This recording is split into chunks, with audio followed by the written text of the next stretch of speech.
Welcome to Wild Turkey Science, a podcast made possible by Turkeys for Tomorrow. I'm Dr. Marcus Lashley, Professor of Wildlife Ecology at the University of Florida. And I'm Dr. Will Goolsby, Professor of Wildlife Ecology and Management at Auburn University. We're both lifelong hunters and devoted scientists who are passionate about hunting, managing, and researching wild turkeys. In this podcast, we'll explore turkey research, speak to the experts in the field, and address the difficult questions related to wild turkey ecology and management.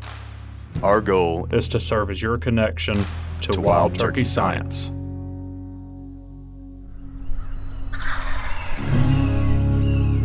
I hate that we just did 45 minutes worth of awesome content without clicking record first. That's what I was going to say, is so much for me skipping the small talk. I tried to get here a couple minutes after we were scheduled to record, so we could get right to it, but then we ended up talking for 25 more minutes about, in fact, a lot of the stuff that we wanted to cover today. But regardless, that's because of our enthusiasm to have Dr. Patrick Wightman here with us today. And Dr. Wightman is a research scientist. Is that the right title? Yep. Yeah, at the University of Georgia. And that's on the heels of completing his graduate work with Dr. Mike Chamberlain and working with him in his lab. And I think you continued for a postdoc for a little while before you attained your current position. Is that right? That's correct. So I did my dissertation with Mike there at UGA. It took about 4 years. Finished up there, was fortunate enough to get postdoc with him for the guys out of South Carolina, some research that we'll talk about later on here. Spent a year doing that, and then was fortunate enough to talk to Mike and some of the other faculty at UGA about potentially, getting a vote to see if I could move over full time there as a research scientist. And that vote went through in December, so I've started there full time now. Yeah, well, congrats on your position. We're glad to have you on the team. Thanks. Yeah, excited to continue working with turkeys. Obviously, as you guys know, I've been doing it for some time now. Before I worked with Mike, I worked for Brett Collier on my master's degree, which I'm assuming you guys have had him on the podcast, and people is aware of who he is. So I did my master's at LSU. We've probably had Brett on. He may be our most frequently recurring guest, Marcus. Hasn't he been on? I know at least twice. I thought maybe 3 times. Anyway. Maybe. We've had a lot of episodes, Will. I can't remember now. So yeah, I guess a little bit of background on me. So I've been fortunate enough, if you even just look at my graduate studies, to study under Brett, who obviously spent a lot of his time focused on turkey research, and then to move from there to study under Mike, who has done plenty of research. Everyone knows who Mike is, I'm assuming, if they're listening to this podcast. So yeah, I feel really fortunate to work for those guys, and turkey's a big passion of mine. I've been chasing turkeys around the woods with my dad since I was a little guy. And, that experience I had of the first time ever being lucky enough to harvest a turkey is one that I feel like everybody should experience at least one time. So that's kind of crazy, but that's, a lot of what is pushed me in this career path. And so being able to continue working with turkeys to me is really exciting. So looking forward to it. Yeah.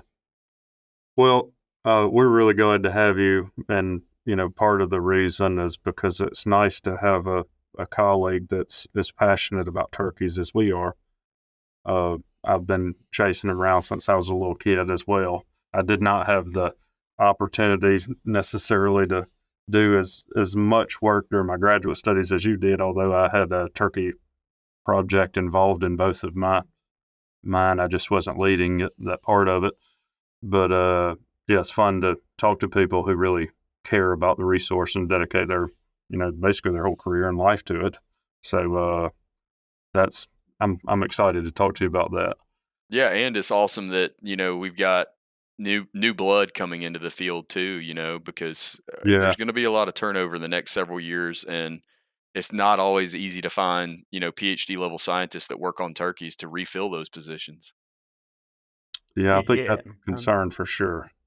Yeah, I feel that way to put some more pressure on me, as I go into my career. But no, I take that into consideration. And I think to myself, like, man, I wouldn't be doing this bird justice if I didn't continue this path, given the fact that I have been fortunate enough to, to study them as long as I have. So yeah. Well, to be clear, we're not very far ahead of you, Patrick. Okay, so well, I mean, you guys are a little bit farther along in your career, but oh man, I think we just got called old. oh, not at all. I call you guys in the middle, right? You've got me. Yeah. I'm a little bit younger. You got Mike and Brett. They're older. You guys are in the middle, so I'll take that. Yeah, I just was awarded tenure recently, and I was just telling Patrick it's allowing me. You have a lot of pressure as a young faculty to diversify and work on a bunch of different kinds of things all over the place. Say yes to everything. Yeah, and you end up doing a lot of the things that you're not super passionate about necessarily. At least I did. And now I'm back where I'm getting to narrow back into what I really care about, which is mainly just game species. And turkeys are at the forefront of that, obviously. So, and plus now I have an opportunity to kind of focus on turkeys. So I'm glad to do that. But yeah, you guys, you've published a bunch of things that I think are interesting, but you just published a paper recently on call-specific mortality of males across the Southeast.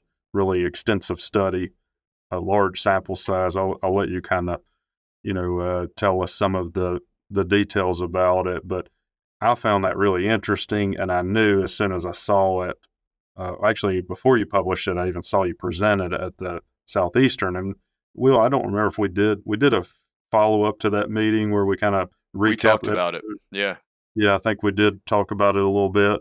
Notes that we got from your presentation, and immediately knew this was going to be of great interest, as you know, to the hunting community, because you're really trying to capture how hunting in particular is influencing male harvest or male mortality, I guess.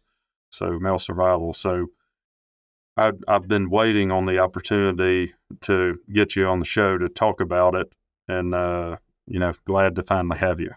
Yeah, well, glad to be here, and thanks for giving me a platform to talk about it to other than just the scientific community. At presentations like I gave in Oklahoma. So all those are important. Having a voice to get it out to the general public is obviously very important as well. So I appreciate you guys having me on here to talk about it. But yeah, I mean, if you want to just kind of jump into the study itself, I want to start with it. As Marcus alluded to, this was a very collaborative project. If you actually look at the manuscript, the amount of authors that are on this paper are very large, and that's because it did occur across 4 different states, 8 different study sites. So there was a lot of funding going on there from the different state agencies. And so really, I want to take time to say kudos to all the state agencies for funding that research and allowing us to collect that data. And then also the graduate students like myself, I helped collect a good portion of this data, but, very small amount across the entirety of that. And there's a lot of, masters and PhD students and technicians and state agency biologists that were involved in this. So I do want to say, it's not often that a region-wide, I would say, study occurs, especially not across 4 states. And then everybody involved from the universities to the states being, willing to share that data is another hurdle in and of itself. And so I just feel fortunate enough to be the one that got to analyze and kind of ask the questions and write this thing out. But really, everybody involved in this project is important. So a little bit about the study is it included data from the North Carolina wild turkey research that's currently ongoing. I think you guys have had Dr. Moorman on here to talk about that project. So I did utilize male data from that research project, which occurred in the mountains, Piedmont, and the coastal, kind of 3 different study sites. So I used data from there. Our study sites, I say our study sites, the study sites that I work on with Mike, Dr. Chamberlain here in Georgia, so Cedar Creek and BF Grant. They're in the Piedmont tier of Georgia. We've been doing research there since 2017. Most people are familiar with that. We did have data, 2 different sites in South Carolina. So one, if you hear me talk about an unhunted population, that's the Savannah River site owned by the Department of Energy. We worked there with the Forest Service and the state agency I'm doing similar studies just in an unhunted population. And then another study site where I did my master's work about, I'd say it's like 60 miles south of there on the Savannah River at the Webb Center, working with Jay Cantrell and Charles Ruth. We did some research there. And then also all of Brett's data from Louisiana and Mike's data from when he was in Louisiana. So I think from Louisiana, we had data from 2013 up until 22. So that was the longest data set, the West Louisiana. And then we also had some East Louisiana. So in total altogether, we looked at about 900 individuals known fate, meaning that they had GPS backpacks on them. I should say that I think that was actually only like 600 of them we had backpacks on, and then there was 350, I think, or something along those lines that were band only. Obviously, whether we ran out of backpacks or there was different priorities to that project, they only got a ban. But the meat and the potatoes of the project was all based on the known fate survival stuff. And so kind of the goal of the project was to look at what are harvest rates across these populations in the Southeast. What are predation rates? How does that influence, survival? What does survival look like as a whole? Does it vary from across these 4 study sites? Does it vary within states? And so how does that differ from an unhunted population was the ultimate question that we wanted to ask. And kind of in a nutshell, what we found. Okay, Will, yeah, go ahead. Yeah, sorry, Patrick. Before you get into this, because I think this is a question that I get a lot of times, and I want to clarify it for our listeners. What was the breakdown in terms of how much of this research was conducted on public hunting ground versus private hunting ground? Nice. Yeah, I would have gotten there, but thanks. I don't want to miss out on it. And I will say initially focusing on the private versus the publics wasn't really what we wanted to get after with this paper. Right. But as I started writing it and looking at it, I was like, man, we actually do have a gradient here. So the North Carolina stuff is all private property. So all of those birds were caught and harvested on private property. And that was a significant portion of your males in the data set, right? Yeah, I'd have to go back and look at the table, but they did catch a lot of birds in those studies. I want to say altogether it was over 100. Okay. Tom, so a large portion. Obviously, the stuff that came from West Louisiana since 2013, that was the largest, but that's just sheer time, right? I mean, they've just been banding and trapping birds out there for a very long time. But yeah, a large portion of these birds came from North Carolina. That was all private. If we go to South Carolina, obviously we have the unhunted population, that's Department of Energy. But if you go to the Webb Center birds were majority public land. So we caught almost all of the birds solely on public property. There might have been a couple on private that bordered it. And what we saw there was, I think, like 70% of the harvest occurred on the WMA. There was very few that left the property. So that was a pretty public-heavy study area. The 2 study sites that we have here in Georgia are more of a 50-50, actually. And so I would say half of those birds get caught on public, half of them get caught on private. Now, it's in the same area. It's just private properties that border the WMAs that we work on.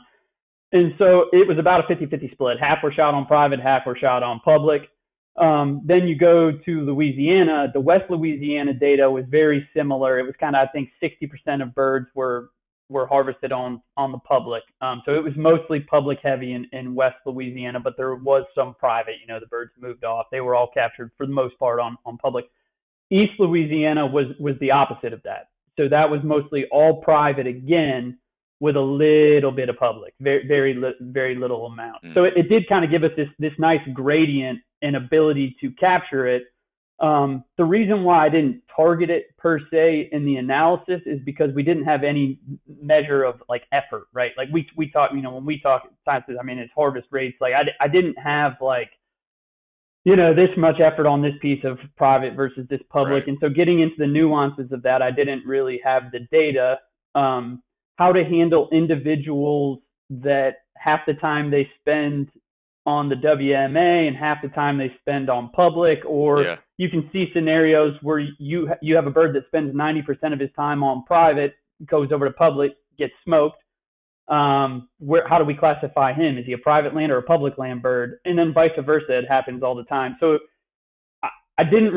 wasn't able to do that. But what I did do is like, okay, well, we have clear sites defined here with differences in public and private.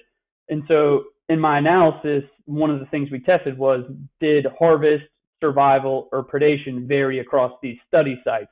Now let's ignore the unhunted. We'll get there, but let's just look at the hunted ones that make up these different levels of private and public. And what we saw is that when I included that site effect in the models, it never came out as significant. Meaning from a statistical standpoint, is looking at all of the years across all of these study sites, the estimate that I had in the range, so the 95% confidence interval around that estimate, they always overlapped, meaning that there wasn't a strong estimate, say in North Carolina where it was all private lands, where you'd expect to see maybe 20% harvest versus where we see 40 on the WMAs and came up with the average of 30. That's not what happened. What we saw is that 30, I think it was 29, was the harvest rate that we saw consistently across all of these properties. So is the interpretation of that, Patrick? You already answered my other question that I had before this, because I was kind of wondering how you could characterize a bird that was called on public and ended up on private or vice versa. But what you just said is the interpretation of that, given that they were sort of different amalgams that were, you probably had some populations that were almost all public and some that were almost all private, and then things that are in the middle. But when you modeled across site, you didn't see an effect. So can we interpret that as the harvest rate was pretty similar, whether it was private or public? Or correct. And so, which was interesting, because I'll be honest with you, you never want to go into a study with biases. Obviously, we're scientists. But if you would have asked me my opinion before I ran this analysis, I would have told you that harvest rates were higher on public land.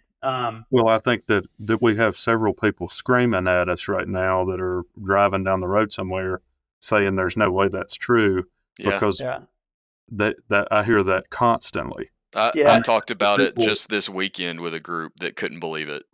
Yeah. I just gave a presentation from Florida data, and it had nothing to, like, there wasn't even harvest involved in it. It's like not part of it. And my questions were still about harvest rates on public land in Florida. And it's like, it wasn't even related to what I was talking about. So I hear you, because, as turkey hunters, we also, not only as scientists do we hear that from the public constantly, but intuitively, I would have thought on a WMA that's wide open that you would see a starkly different harvest rate than you would see on private land that has limited access, and people are, potentially even limiting themselves on top of that. So it was a surprising finding, and I think the big distinguishing thing that might help a listener is that, like I mentioned before, this didn't account for effort. Like, I can guarantee you that the effort on public land is much higher than most private places. Now, if you get into lease situations, you guys know that sometimes some of these leases can get hit pretty hard with dedicated hunters. And so I didn't tease that out. But what I can say is that if you think about it, is that you might have 100 guys go out onto a WMA on a given day and say they kill 5. Well, you might have 10 guys go out on private land on the same amount of property and they might kill 5. So the effort or the intensity of the activity itself is much higher on the WMA, but it's just the fact that it doesn't take that many guys on private. They're killing the same amount, right? And just a less number of people. And so I think what you see over a 4-week season or a 3-week season is that some of these birds are just going to get shot regardless if they're on private or public. And then you have birds that are on these heavily hunted areas that we've done other studies that we've published on, whether it's gobbling or movement behavior, where these birds are saying, hey, you know what, we're going to change our behavior, either reduce gobbling, therefore, in my opinion, probably reduce the probability that bird gets harvested. I don't know how good at turkey hunters you guys are, but man, they can really frustrate me when they're not gobbling. Yeah, they're tough gobbling. They're tough, right? And so you have some birds doing that. You have some birds just leaving the property, right? But that doesn't always work, because if I leave the property and I hit a piece of private where the guy's going out on Saturday and I end up in front of his gun barrel, I still die. And And so I think that when you really look at it across all of these sites, the effort side of it, when you're driving around on opening weekend on the WMA, there's no way you're going to convince somebody that there's not more turkeys dying on this particular piece of ground. Well, but I do think that it is. I think it's pretty similar. The other thing, I mean, I hunt a lot on public land, especially turkeys. And the other thing that I constantly am thinking about when I'm out there, and I'm sometimes even frustrated about it because I know that it happens in circumstances that affected me, but you don't know what other people are doing. You don't know how good they are at hunting. You don't like birds are getting bumped around by all these people. You have no idea what anybody's doing. Whereas on the private land, it's often just a couple of people, and they know what each other are doing, and they know one went over there and bumped a bird, and this one went over here and shot one, and you throw all that into the mix, and like I would expect the interaction of turkeys with hunters that result in them changing their behavior. It makes a lot of sense that would occur a lot on public land. Yeah. That's what so what I hypothesized in my answer when I was asked this over the last weekend is that, there's some certain point, and if you look at, y'all's data, especially in that fourth figure, I'm sure we'll get to discussing in a little while, it seems like it's very difficult to harvest turkeys over a certain point, and I think that it's probably you get to a point of diminishing returns, right? Where the birds are so pressured and they're responding to that by moving away from those areas that are most frequently hunted and gobbling less, that it just becomes difficult to harvest them beyond a certain point. It's like self-limiting. The ones that don't get killed get too good at avoiding. Right. Yeah. Yeah. Yeah. And so I also think it's important to, point out, I guess, to the listeners that there's a variety of different private properties that are represented in these sample sizes, right? Like there's some property where hunting doesn't even exist. It is an unhunted population. And I know birds that go to those areas and they don't get killed because there's nobody there hunting them. But then I also have it where, you have maybe a father and son that go out on their 300 acres and they kill 2 every year. And then I have leases that are 3,000 acres or 2,000 acres that board these places where on the weekends, you wouldn't know much of a difference between the WMA and the lease. And so I think it's important for the listeners to understand that variation does exist. And I'm not saying that harvest rates are identical on private land as they are public land as a whole. In our study system, they didn't vary. It didn't vary. When you have a pretty compelling data set, I mean, you've got, between the two types of data, 900 plus birds. I mean, that's the big data set, and it's at least showing you that there's not this really stark difference between the two. Yeah, which is important from a management perspective, right? Because I think that's something we get critiqued on a lot with our research is that, well, your research in WMAs that only represents 5% of the state. You're making regulation changes, to the other private property that's 95% of the state, and that's not fair. So I think this is a win in terms of it's helpful for the state agencies to see that it's not disparaging, or completely different, and that they're not, wasting their efforts. I think that should give the hunters and the taxpayers some sense of comfort. I guess there's no comfort when you're talking about taking away harvest from a turkey hunter. Right? There's no one that's comfortable admitting that, or not very many people. Somehow there are already people emailing me about this, and we haven't even. We're not even on recording yet. But I mean, there are a couple of instances, just from looking at that same figure again, where harvest was like estimated at 5 to 12% of the adult male population. I would go out on a limb and guess those are private lands. Yeah, and so you're looking at, and I can tell you exactly what data points those are. There's even one data point on there where survival is 70%, right? And it's no harvest, right? You've got 3 dots that are up there closer to 90. That's all SRS, and you got one that's at 70. That's a hunted population where it was 1 year in Georgia where the majority of our birds went to private lands and there was no harvest. It was a tough trapping year. I think we caught 12 males, maybe adults, and they all just happened to end up in places where there wasn't hunting. So there was no harvest. And then, you see that, survival was was 70. So they, 30% died, which kind of goes against the whole idea of that graph, right? 15% predation, it should hold steady. Why did 30% die? But that's why we don't make inferences off of a one data point, right? So that year was an anomaly. I can tell you that a horned owl killed multiple of those adult males on that private property in the same exact group over about a month's time. So there's your increased predation, and then the other got hit by a UPS driver. So right there, you've got 4 times that accounted for 30%, but it was what I would argue is one horned owl and one UPS driver, which is kind of crazy. We don't want to make any sort of recommendations off of that, but I think that's important for everyone to understand. I think the longevity of this study, the amount of data points that it has, why it tailored itself well for asking a question such as, what is male survival and harvest, and what's that look like on a hunted and unhunted population? I don't even know if we've told the listeners yet, but what we found is that in the unhunted population, survival rates were about 85% versus 55 in the hunted, meaning that there was 30% more death in the hunted population, which was all attributed to hunting. So predation stayed very similar in the hunted versus unhunted sites.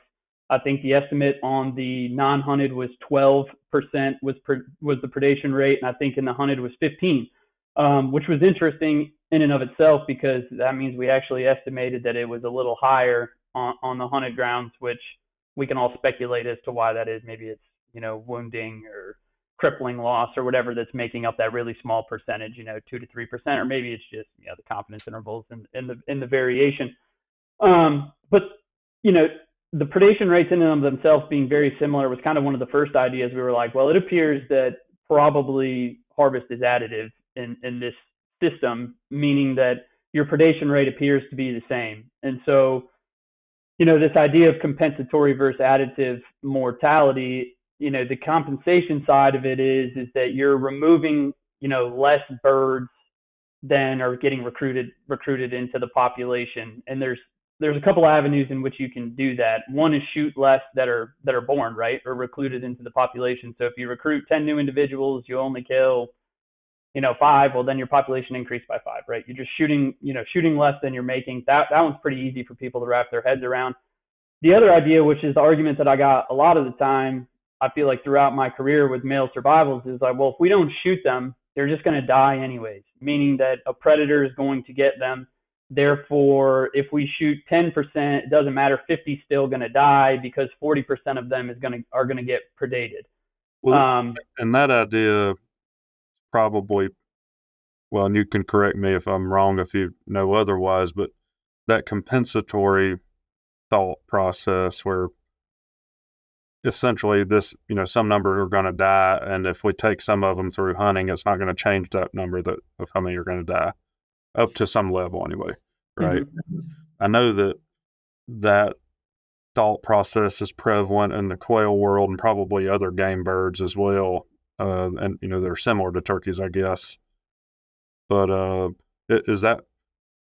you think that that's where that's coming from, this idea? Because it seemed like, from talking to you and Mike, that has been kind of a contentious thing, even among biologists, of whether or not it would be, do you think, I guess before we had this data, do you think that that hunting is additive or compensatory? It seems kind of silly to the average person out there probably.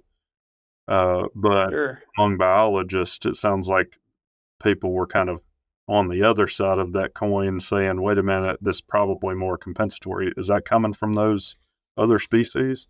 That's a good question, Marcus. It might be, and I don't want to speak on the behalf of quail scientists. I don't know. I will say the quail harvest recommendations are lower than what we see in turkey. So that I don't know if it's stemming from there. I'll be honest with you, Marcus. My opinion on where it stemmed from was the biologists that grew up in the heyday of when turkeys were being made. And so they're not basing it on other species. It was a different time. Yeah, I think some of it's a time thing. And so I think a lot of these biologists that I've talked to saw the good days when we were making 3 poults per hen. and reproduction was really high.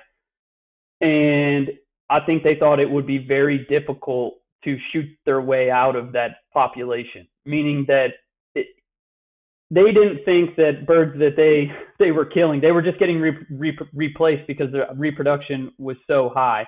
And now that doesn't necessarily mean the compensatory versus the additive argument per se, but I think that it allowed people to relax what they were observing or seeing, or what we might know is the underlying process, just because it seemed so good, right? There was so many turkeys being made. There was instances where, I mean, some of these old literature, they reported 60, 70% harvest is the average across multiple years. That's crazy to me to think about that today and what I've observed. But then I also am thinking like, well, man, they're telling me that they were observing 3 poults per hen. Well, they're creating a lot of turkeys in that scenario. And so I think maybe some of it is that. Maybe some of it is VHF data or banding data and not having that known fate. I think that's important because obviously with bands and some more, with VHF, depending on how frequently you're checking them, there's this factor of uncertainty that occurs. And nothing against the older biologists, but technology just that wasn't available necessarily at the scale that it is now with these GPS units. And so maybe we're painting a little bit clearer picture there. Yeah, I don't know the additive versus compensatory thing. It probably could be from other species though too. Like if you think about the waterfowl world, that's one where, this idea of additive and compensatory has been tested, and, ducks are more of kind of a density dependent species in terms of harvest, or at least that's what the newer research is showing over time. Depends on how many wetlands you have, what your reproduction is. When we see an adaptive harvest model, I mean, they're pioneering that. Yep. Yeah. Did pioneer that. Yeah, I'm just thinking through this, just so that I think we've covered it enough, but to be clear to the audience, to make sure that they understand it. Basically, if you had 10 gobblers, some number of them, under a compensatory model, some number would, in theory, die, maybe let's say 5. And that could be from predators, or maybe a hunter shoots one of, or 3 of them, and you're still going to end up with 5. That would be completely compensatory, right? Mm-hmm. Or you could have reproduction expand or replace the individuals, so you always end up with 10 next year if you kill 3 or 7 or whatever. But then the additive, which I think is where you're going with it, it would basically mean like, okay, 30, let's say 3 of those 10 are going to die, and if we kill 3, then that's going to add to that total that die. Mm-hmm. Right? Mm-hmm. And also part of that could be that you don't end up with the same number next year if reproduction isn't replacing them. Yeah, and I mean, I think that was a prevailing concept with quail hunting for a while, and I'm not as familiar with the quail literature nearly as much so as I am the turkey literature, but it's my understanding that they've even recognized that some level of hunting mortality is additive for quail too now. I at least know that I've seen some data linking population growth rates with different levels of harvest. So there's at least some evidence there.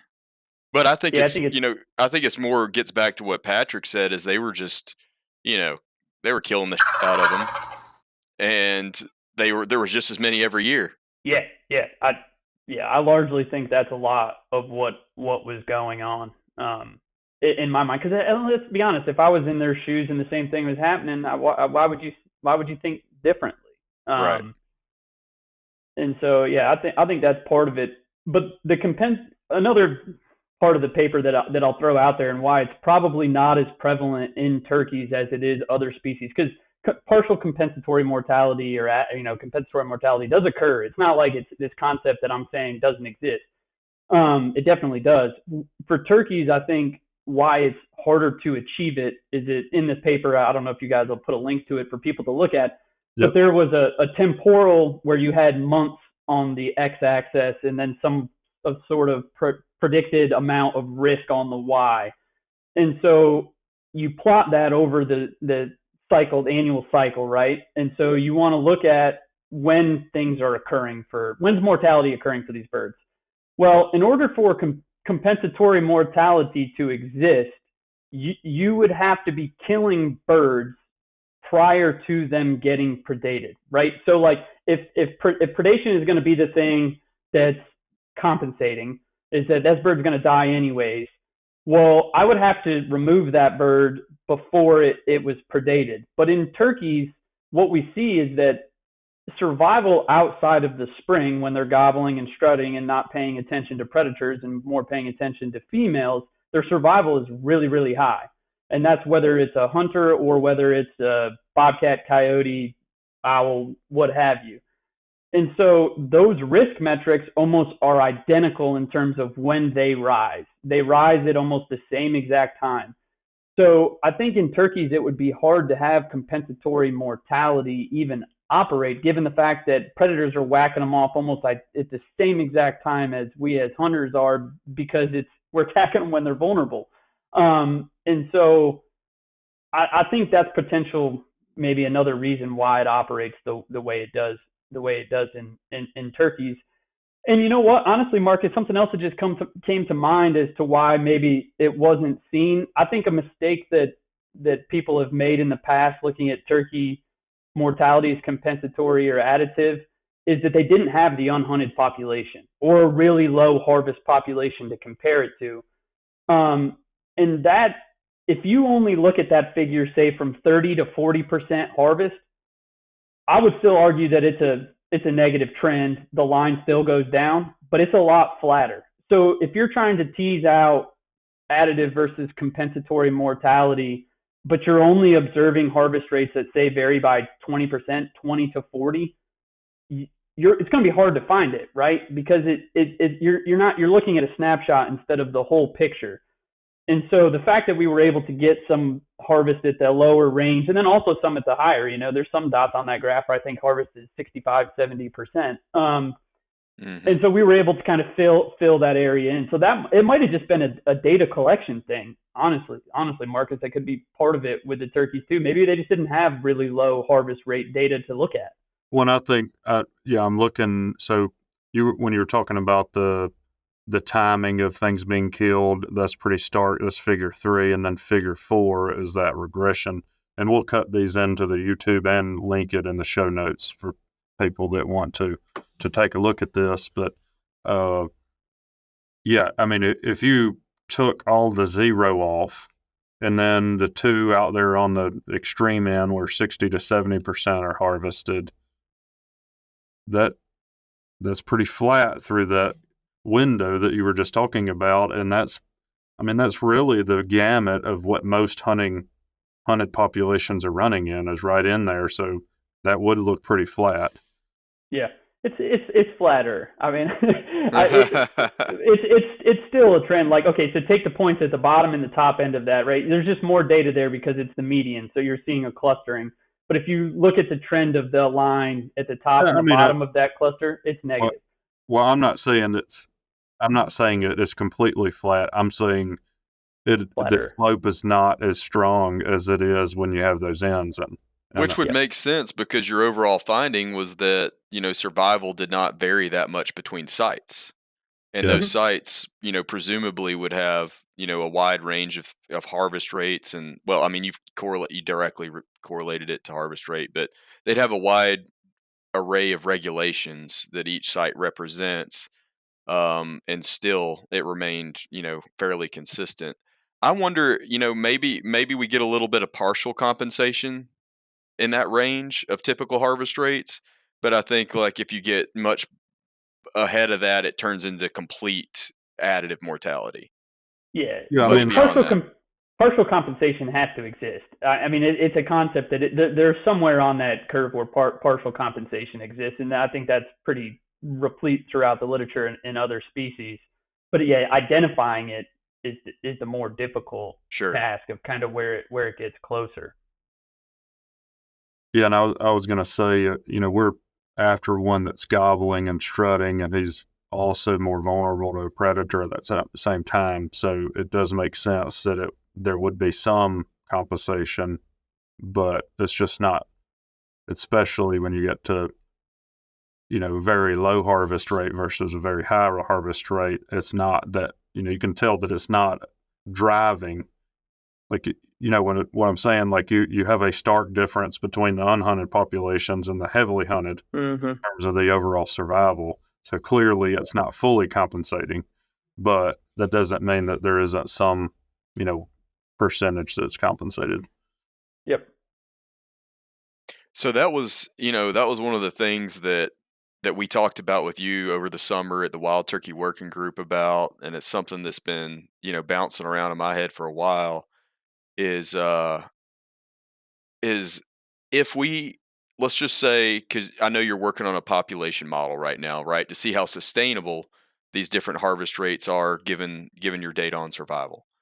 But with that being said, if the results of that tell us that we need to limit the harvest rate to, let's say, 20%, okay? How do we achieve that? Because these sites represent such a wide range of hunting regulations, right? So how do we do it? How do we get it down? Yeah, that's a great question, and one that I don't have the answer to, and I'm not sure that there is anybody out there that has data that can show me the answer to that. And so my challenge, I guess, would be to the state agencies who are making some sort of changes, is to continue to monitor survival, right? I think it's important to continue doing research like this and see if the changes that they're having are even making a change in the number of birds being harvested. Because if we're limiting hunter opportunity and it's not, then I don't think that's not good, right? That's like a problem. The whole that is a problem. It's a problem for everybody, especially passionate turkey hunters and managers, right? Because we can't control the thing we're trying to do. Right. Well, and you guys have data on this, and I've heard it from various other people as well. If you think about what are the things that you could limit, well, you could limit the amount of time that people could go, but most of the turkeys are killed in the first couple of weeks of season. So you'd have to limit the season so much. Like, then I wouldn't even get to go hunting, because if I don't have like 7 or 8 weekends to choose from, I'm not going to get one. Yeah. And then you think about the bag limit, and most people don't even kill a turkey, and the ones that do, most on average, it might be 1 point something. Yeah, so you may, you'd have to go all the way down to a really low bag limit before you could reasonably have a big effect, at least over the overall harvest rate. So that is a tricky question to address. Yeah, it is. Those are the first 2 levers that every manager goes to, right? Bag limits and season length. So you're talking the number I'm allowing you to take and the opportunity that you have available to you to make those takes. And so, that's where they go. I don't know what it looks like. I mean, what's it? Is it 2 weeks and 1 bird? Is that what gets us to 20%? I hope not. I wouldn't want that. But at the same time, if that's what it took to make sure that we weren't killing more than we were making, then I think it's something that we need to consider. And I think this is a good time to bring this up. And if it's not, we can kind of talk more about the regulation impact. It's going to be a hard one to figure out.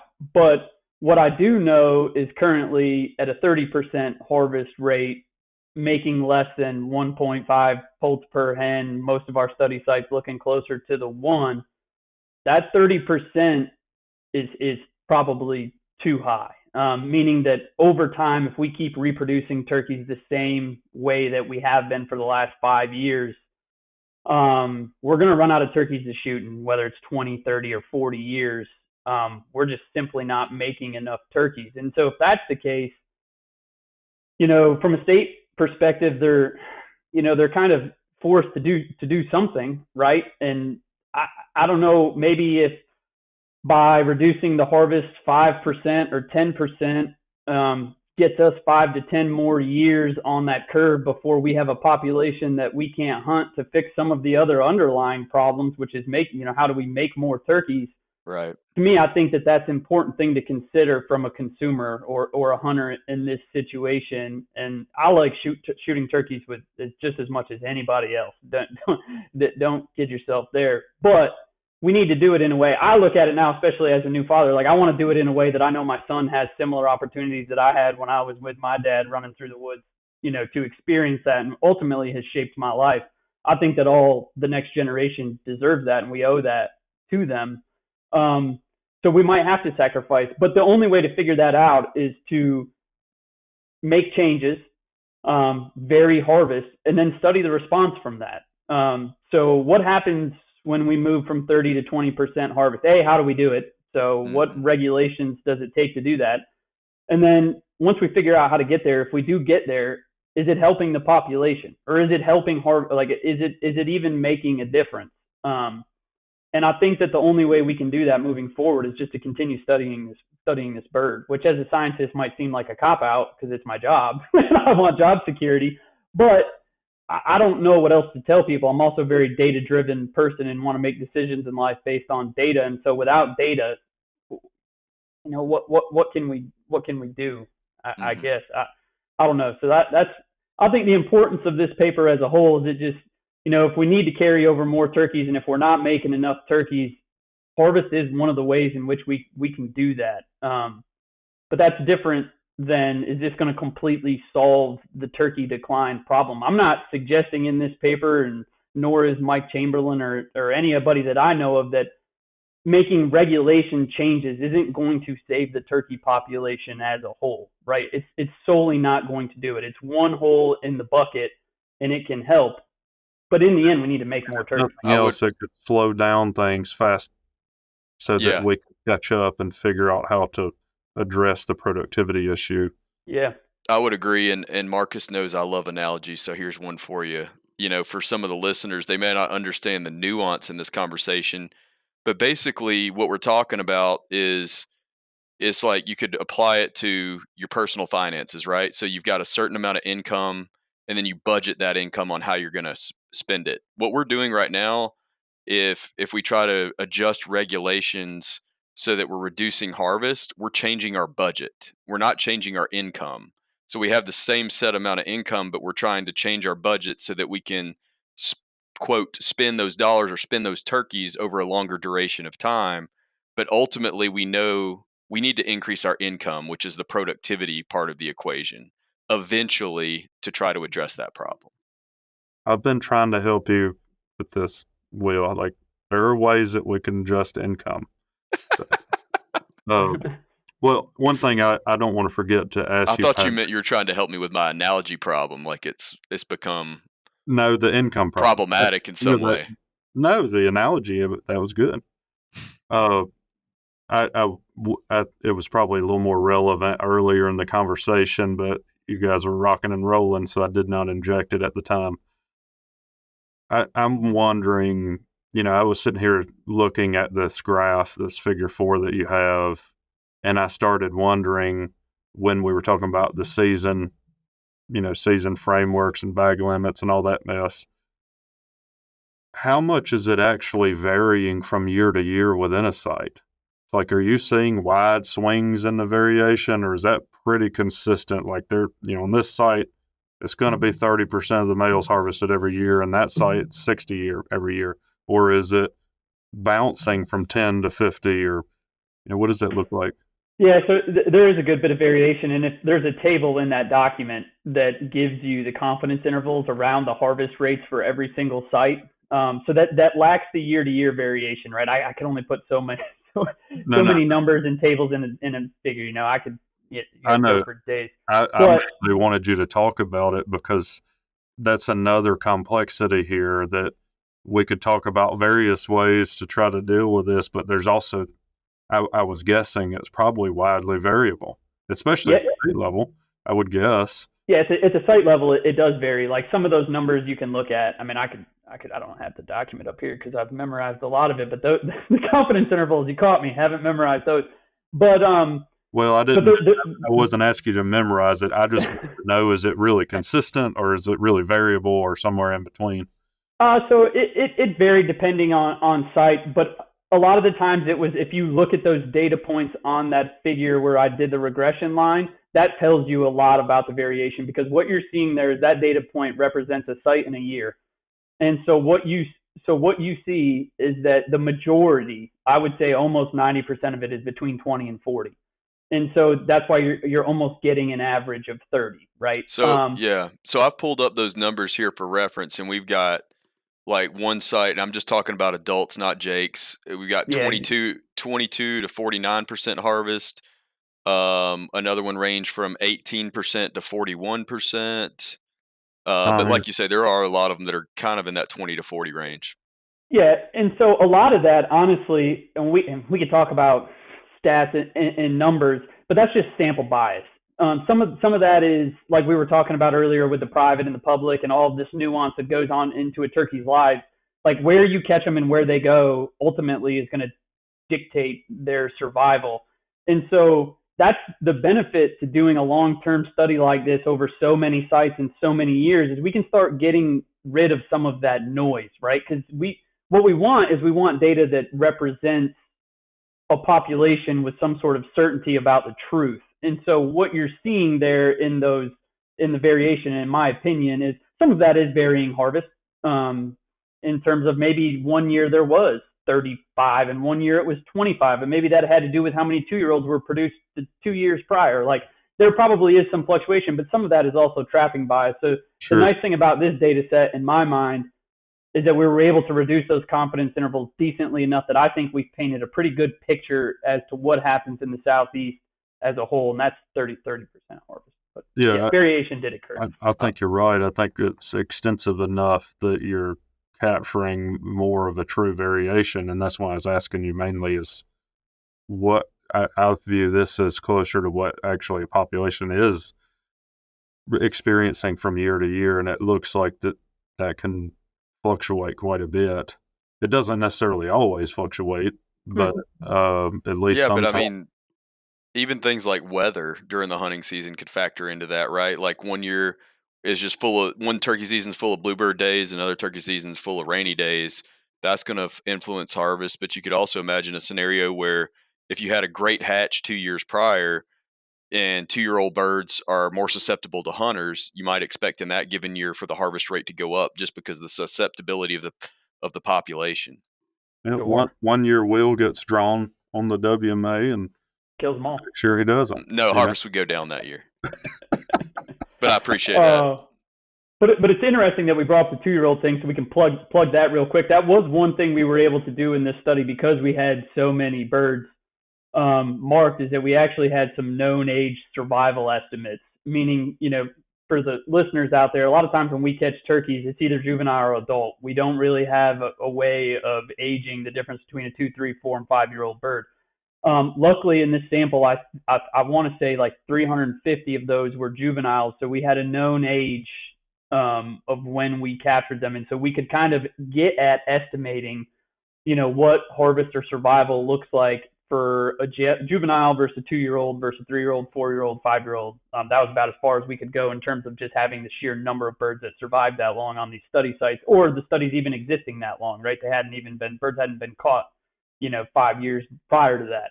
And so that's important to measure. But I did want to take a step at this, because being a turkey hunter, I know I'm way better at killing 2-year-olds than I am 3 and 4-year-olds. I mean, I've killed my fair share of older birds, but the 2-year-olds, we all know that they're a little easier. So I was curious to say, well, can we show that with our data? Because to me, that should be an easy signal and a way to check to make sure things are working, or I'm doing my math right. And we did find that. So juvenile, interestingly, harvest across all of these study sites was, I think the highest estimate I had was like 4%. Like it was like 2 to 3, very low.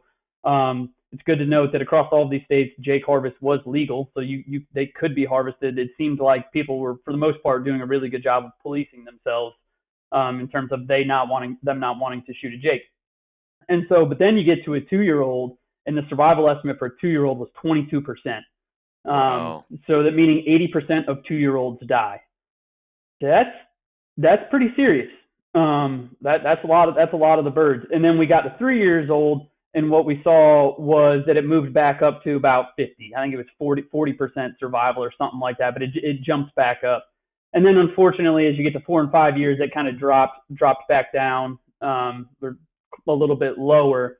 But I also tell people, like, once we get out to 4 or 5 years, like, really, we didn't have a lot of data to really make strong inference on that. I feel like, but I do think that we captured the fact that the 2-year-old survival is a lot lower, which, as a scientist and as a statistician, that is important to know when I go do the modeling that you mentioned, right? Because incorporating that is going to change the age structure of my output. If I have a flat rate of an adult survival of 55% and I model it, that's going to be different than if I have 22% survival and then a 40, and then you see where I'm going with that.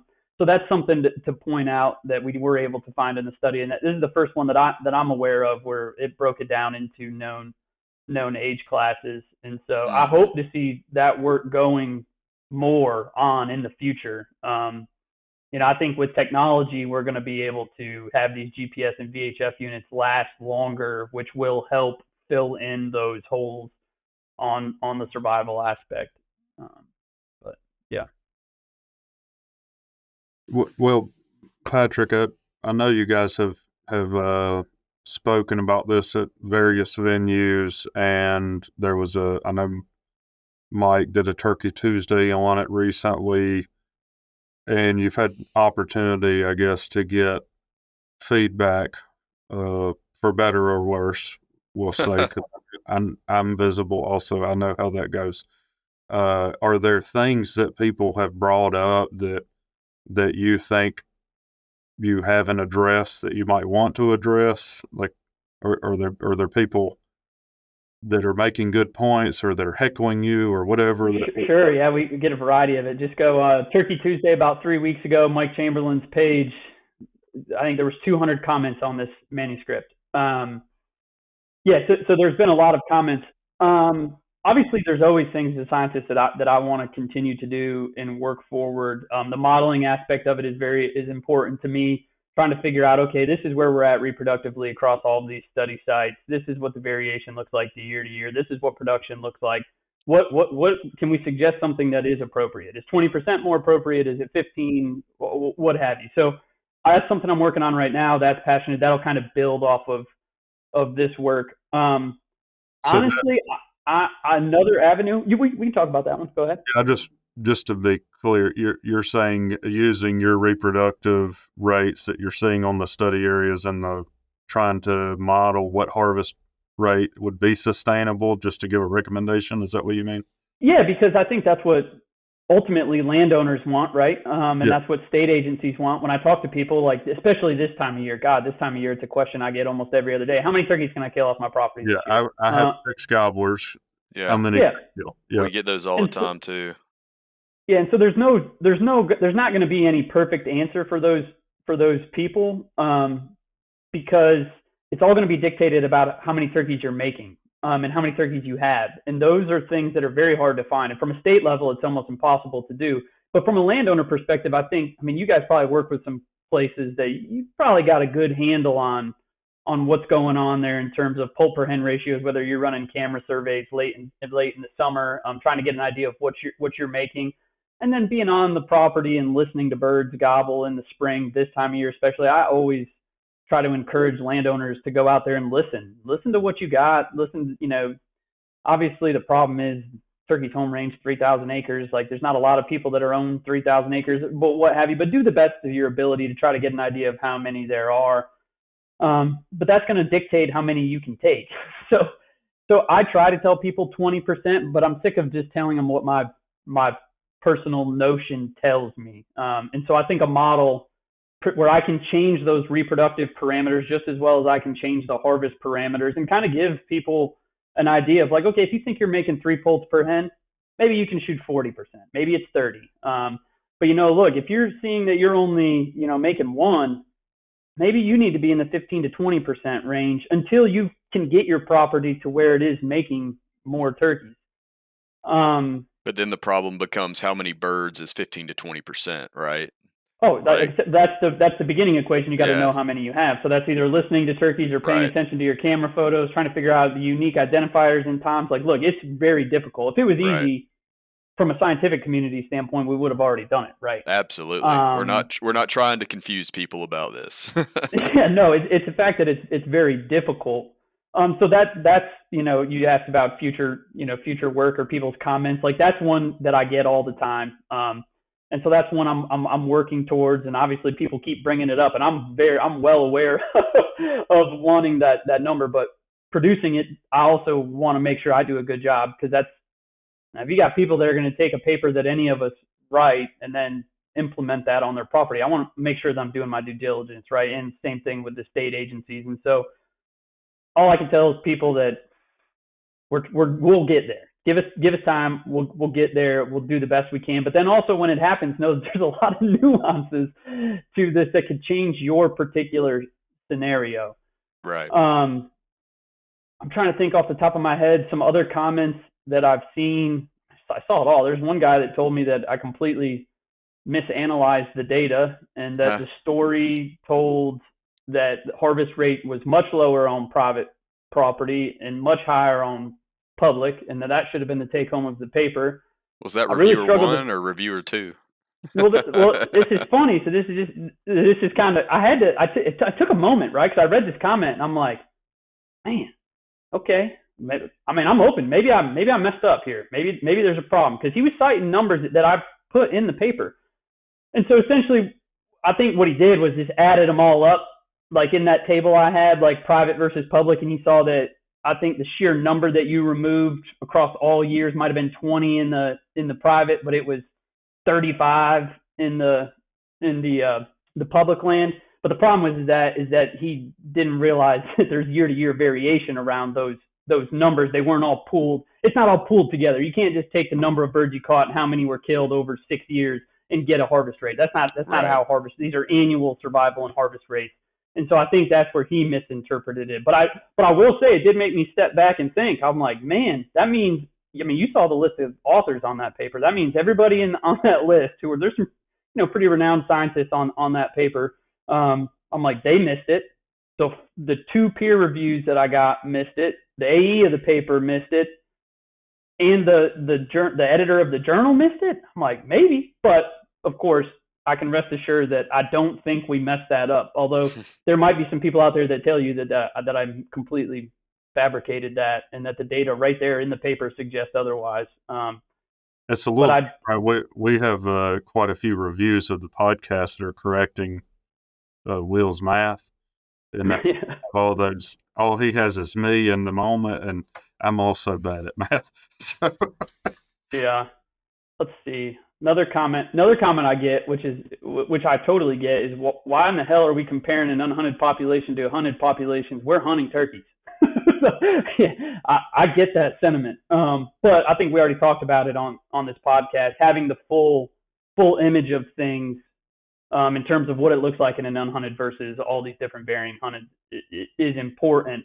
And you asked me kind of where some things I wanted to go and work on. I think we're desperately in need of manipulating harvest rates at a study site scale and looking at the responses due to reproduction and other things. I think that is something we desperately need to try to do. I've been thinking about it for years. It's going to be very difficult, because finding a population that it'd be very hard to find a place that you can manipulate. Say, let's take 20, 30,000 acres and change the harvest rate to 15% here. So that means we got to figure out how many birds we have, how many birds we're exactly going to remove. We got to go in there and we've got to hit those goals, and then we've got to monitor it and do it for multiple years and see what it's like. And then you got to do that at 3 other study sites where it's 10%, 15%, 20%, 30%. Do you see where I'm going? Like, it's, gosh, man, that's really difficult. But also, it's something I want to experimentally I say experimental. We can only do so much experiments in these observational studies. You guys know that. But trying to manipulate harvest rates and seeing what that does to reproduction, because I'm with those people. We're always going to hunt these birds as long as there's enough to hunt. And so looking at it only from an unhunted population standpoint is important, but we do need to get more data in those points, in my opinion, from that 5 to 20 range. Like, if you look at that graph of mine, that lacks a lot across a lot of sites. And so I think having that data is important. So that's something else that I hope Yeah. we get to in the near future, because ultimately it's going to take that. And on the same side of things, from the brood rearing and the habitat aspect of it as well. Like when's the last time you've read a turkey paper where we've actually experimentally manipulated habitat and then measured the changes in reproduction that we found?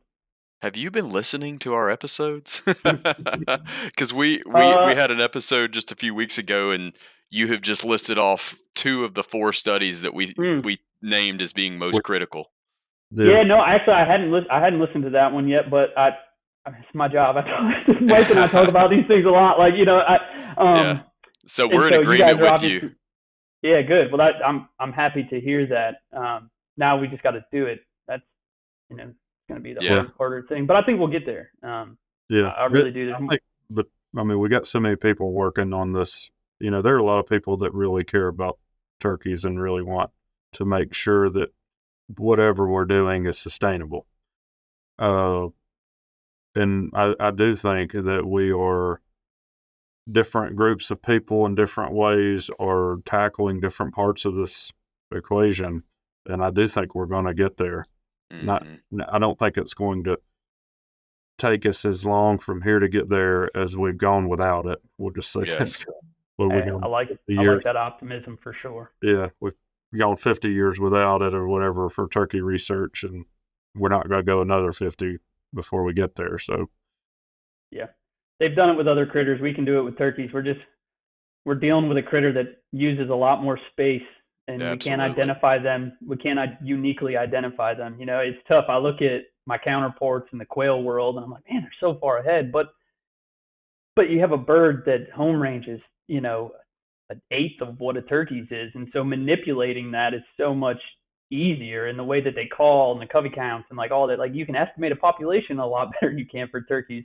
And then I go to the deer world where they rely on cameras to do that, but they have an idea of unique individual bucks that they can apply to sex ratios, and they change that. And I'm like, well, we can't do either of that with turkeys. Yeah. So it's frustrating looking at how we're lagging, like you were saying, Marcus. It's been a long time since we've kind of made big changes. But hey, if we're going to do it, it's now. There's more turkey research going on now than apparently there ever has been. I've been living those days, but you talk to talk to Mike and the older generation that's been studying turkeys for a long time. That it's a lot of research going on. And like you said, the more people asking these questions and the more diverse mindsets going into it is good. And the larger data sets that we can collect will all be for the greater good.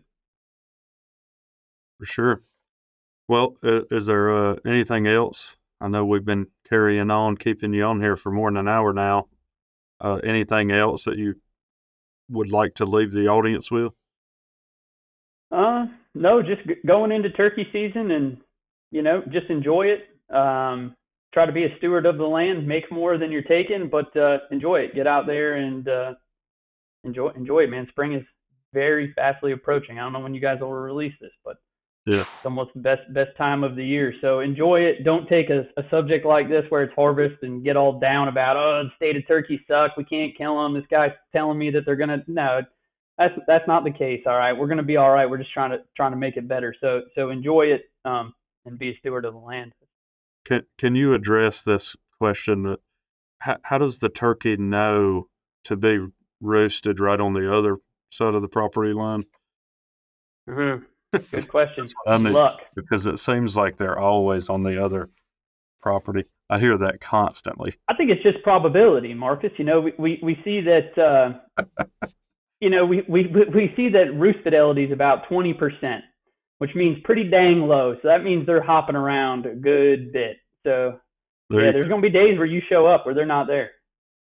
Or they're in the wrong spot. I feel like I get that question all the time, but I was joking right then, but a lot of times it seems serious. How does the turkey always know that I can't go right across there? Well, in a hunted or on these WMAs, we definitely show birds that shift. They say, I'm going to get out of here, go over to this private piece over here. It doesn't always bode well for them, but we do see that they do move away.